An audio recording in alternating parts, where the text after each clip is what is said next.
বরকে আমি বলেছিলাম কুল আনতে বাজার থেকে না বলেছিলাম এই পাড়াতে কারোর বাড়িতে যদি কুল থাকে তাহলে কটা কুল নিয়ে এসো, আমি কটা কুল খাবো। আমার বর কুল নিয়ে এসছে। তোমাকে একটা জিনিস দেখাই। এই বাবা গুড মর্নিং বলো দাও সবাইকে। ঠিক আছে দাঁড়াও দেখাচ্ছি। আয় আয় আয় চল। তোমাকে কুল আনতে বলেছিলাম, কটা কুল এনেছো? অনেক কুল এনেছি। কটা বলো? 4.5 কেজি। হ্যাঁ 4.5 কেজি। খাবার একটু নিচ্ছ না? আচ্ছা তোমাকে কেউ বেঁধে নিয়ে আসতে গেলে না ধরে নিয়ে আসতে বললে বেঁধে নিয়ে আসবে, তাই না? কি কালকে যেন ডায়লগটা কি বললে আমার সেরা লেগেছে, বলো বলো বলো বলো। ধরে নিয়ে যদি দৌড়ে পালিয়ে যায়, ওই জন্য বেঁধে নিয়ে এসছি।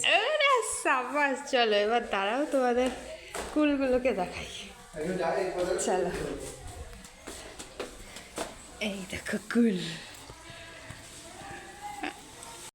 দেখো কত কুল দেখেছো? এই জন্যই বলছিলাম যে কেউ যদি বলে যে ধরে আনতে তাকে বেঁধে আনবে। কত কুল নিয়ে এসছে, দিয়ে এখন বলছে আচার করব।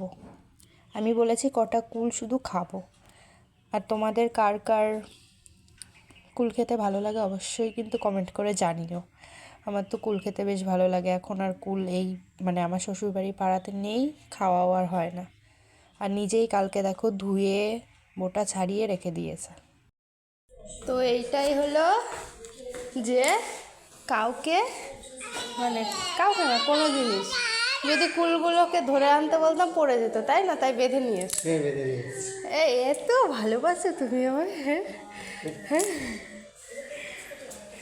ঠিক আছে, আচার করে খাইয়ে দেবো না।